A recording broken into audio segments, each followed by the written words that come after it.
여러분, 혹시 이런 말 들어보셨어요? 노후 대비해서 3억 원 모았어요. 정말 대단하세요. 평생 열심히 일하시고요. 한 푼, 두 푼 아껴서 모으신 거잖아요. 그런데요. 여기서 하나 여쭤볼게요. 그 3억 원이요. 지금 어디에 계세요? 혹시 은행 통장에 그냥 넣어두고 계신가요? 만약 그렇다면요. 걱정스러운 소식을 하나 전해드려야겠어요. 10년 후에요. 그 3억 원의 실제 가치가요. 2억 원밖에 안 될 수도 있어요. 돈은 그대로인데요. 살 수 있는 게 줄어드는 거예요. 이상하지 않으세요? 돈을 안전하게 모아뒀는데 왜 가난해질까요? 결론부터 말씀드릴게요. 인플레이션이요. 매년 조용히 여러분의 자산을 갉아먹고 있기 때문이에요. 지금부터 차근차근 함께 살펴보시죠. 즉, 인플레이션 쉽게 풀어드릴게요. 우리 어렸을 때 생각해보세요. 70년대요. 짜장면 한 그릇이 100원이었어요. 그쵸? 지금은 얼마죠? 7,000원에서 8,000원이에요. 같은 짜장면인데요. 가격이 70배나 올랐어요. 이게 바로 인플레이션이에요. 물가가 오르면서요. 돈의 가치가 떨어지는 거죠. 여기가 핵심이에요. 돈의 숫자는요. 그대로예요. 그런데 살 수 있는 물건의 양이요. 계속 줄어들고 있다는 거예요. 구체적인 숫자로 보여드릴게요. 2024년이요. 한국의 연평균 물가 상승률이 2.3%였어요. 한국은행 자료예요. 별거 아닌 것 같죠? 2.3%밖에 안 되는데요. 그런데요. 이 숫자가 쌓이면요. 무서워져요. 한번 계산을 해볼까요? 지금 통장에 3억 원이 있으세요. 매년 물가가 2.3%씩 오른다고요. 가정해 볼게요. 10년 후요. 그 3억 원으로 살 수 있는 물건의 양이요. 얼마나 될까요? 정확히요. 2억 4천만 원어치밖에 못 사요. 6천만 원이 증발해 버린 거예요. 20년 후에는요. 더 심각해져요. 3억 원의 구매력이요. 2억 원 수준으로 떨어져요. 3분의 1이 사라지는 거예요. 그런데요. 여기서 끝이 아니에요. 요즘 물가 상승률이 2.3%인데요. 실제로 우리가 체감하는 물가는요. 훨씬 더 빠르게 오르고 있거든요. 식료품 물가를 보면 더 놀라워요. 한국농촌영재연구원 자료를 보면요. 2020년부터요. 2024년까지요. 4년 동안요. 식료품 물가가 평균 3.8%씩 올랐어요. 구체적으로 어떤 품목이 얼마나 올랐는지요. 한번 보실까요? 달걀은요. 4년 동안 60% 올랐어요. 2020년에 3,000원 하던 계란 한 판이요. 지금은 5,000원 가까이 돼요. 식용유는 50% 올랐고요. 밀가루는 40% 올랐어요. 우리가 매일 먹는 쌀값도요. 계속 오르고 있어요. 2025년 가을 햅쌀값이요. 20kg에 7만 원을 넘었어요. 1년 전보다 10,000원 넘게 오른 거예요. 의료비는요? 더 심각해요. 건강보험공단 통계를 보면요. 65세 이상 어르신들의 연간 의료비가요. 평균 450만 원이에요. 10년 전에는요. 250만 원 정도였거든요. 거의 2배 가까이 오른 거예요. 노후에요. 가장 많이 쓰는 돈이 뭐죠? 식비하고 병원비잖아요. 그런데요. 이 두 가지가요. 평균 물가 상승률보다 훨씬 빠르게 오르고 있어요. 쉽게 풀어드리면요. 이런 거예요. 통계청이 말하는 물가 상승률은 2.3%인데요. 우리가 실제로 느끼는 물가는요. 4%에서 5%씩 오르는 거예요. 그럼 은행에 맡기면 이자라도 받지 않냐고요? 맞아요. 은행 예금에 돈을 넣으면요. 이자를 받으시죠. 문제는요. 그 이자가요. 물가 상승률보다 훨씬 낮다는 거예요. 2025년 1월 기준으로요. 시중은행 일반 저축예금 금리가요. 평균 1% 수준이에요. 좋은 조건 찾아서 정기예금에 넣으면요. 3%에서 3.5% 정도 받을 수 있어요. 계산해 보시면요. 물가가 2.3% 오르는데요.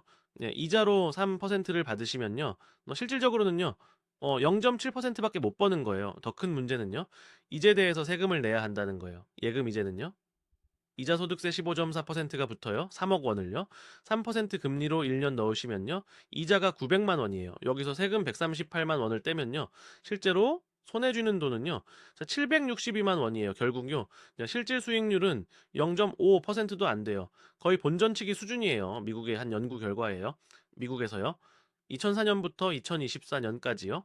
20년간 조사한 자료가 있어요. 이 기간 동안 연평균 물가 상승률은요. 2.5%였어요. 그런데요. 자, 같은 기간 저축 계좌의 평균 수익률은요. 1%밖에 안 됐어요. 쉽게 풀어드리면요. 저축만 했다면요. 제 구매력이 매년 1%씩 감소했다는 뜻이에요. 20년 동안 저축만 하신 분들은요. 실제로는 돈을 잃으신 거예요. 네.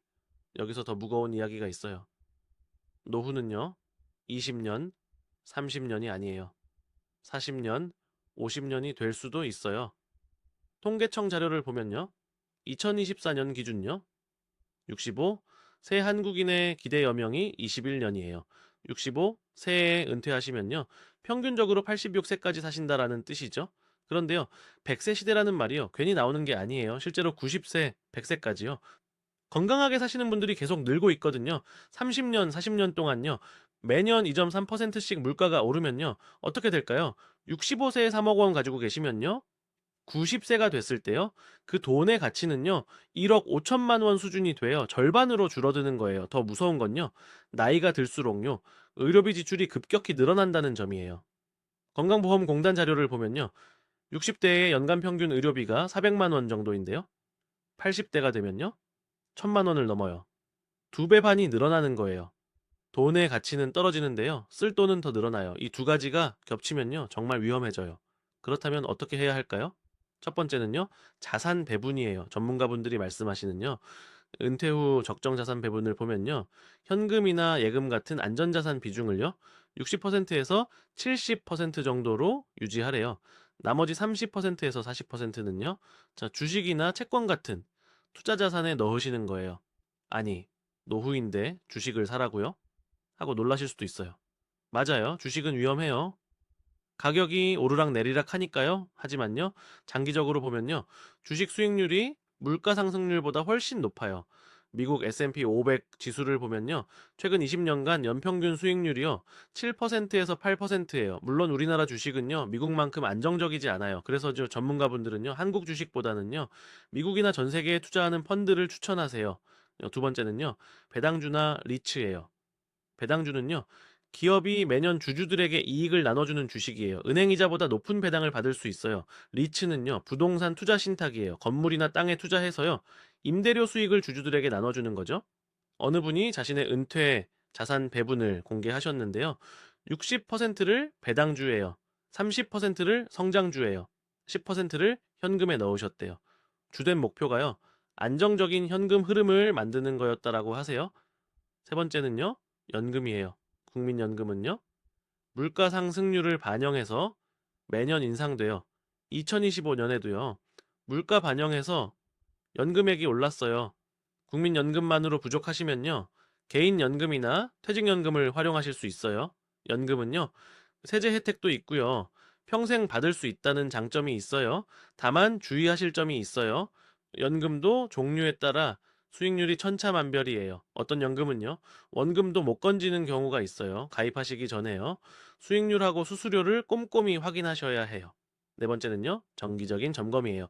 자, 노후 자산 관리는요. 한 번 해놓고 끝이 아니에요. 최소한 1년에 한두 번은 점검하셔야 해요. 내 자산이 물가 상승률을 이기고 있는지요. 자, 위험 자산 비중이 적절한지요. 저 생활비는 충분한지요. 이런 걸 체크하시는 거예요. 나이가 들수록요. 안전자산 비중을 늘리셔야 해요. 60대에는 안전자산 60%였다면요. 70대에는 70%요. 80대에는 80%요. 이런 식으로요. 앞으로 어떻게 될까요? 솔직히 말씀드리면요. 물가는 계속 오를 거예요. 역사상 물가가 계속 내려간 적은요. 네, 거의 없어요. 한국은행은요. 물가 상승률 목표를 2%로 잡고 있어요. 매년 2%씩은 오르도록요. 경제를 운영한다는 뜻이에요. 그리고요. 기후 변화하고 인구 감소요. 국제 정세 불안 같은 요인들이요. 물가를 더 끌어올릴 거예요. 전문가들은요. 앞으로 물가 상승률이요. 2.5%에서 3% 사이를 오갈 거라고 예상해요. 그래도요. 희망이 없는 건 아니에요. 우리가 인플레이션의 존재를 알고요. 네, 대비하기만 하면 돼요. 현금만 들고 계시지 마시고요. 자산을 적절히 분산하시면요. 이제 충분히 좀 이길 수 있어요. 확실한 건 하나예요. 아무것도 안 하고 통장에만 넣어두시면요. 여러분의 노후 자산은요. 조용히 녹아내린다는 거죠. 정리해 드릴게요. 오늘 말씀드린 핵심이요. 세 가지예요. 첫째요. 노후에 현금을 과도하게 보유하는 게 위험한 이유요. 인플레이션 때문이에요. 매년 2.3%씩 구매력이 감소하고요. 식료품하고 의료비는 더 빠르게 올라요. 둘째요. 이 은행 이자로는 물가를 못 이겨요. 자산을 배분해서요. 일부는 주식이나 배당주, 리츠 같은 데 투자하셔야 해요. 셋째요. 정기적으로 점검하시고요. 나이에 맞게 자산 비중을 조정하셔야 해요. 그런데요. 오늘 다 말씀드리지 못한 이야기가 있어요. 바로요. 노후 현금 흐름 만드는 구체적인 방법이에요. 1억 원으로 매달 100만 원씩 받는 방법이요. 3억 원으로 매달 300만 원씩 만드는 전략이요. 이런 것들이 있거든요. 다음 영상에서는요. 실전 사례를 중심으로요. 노후 현금 흐름 만들기를요. 자세히 알려드리겠습니다.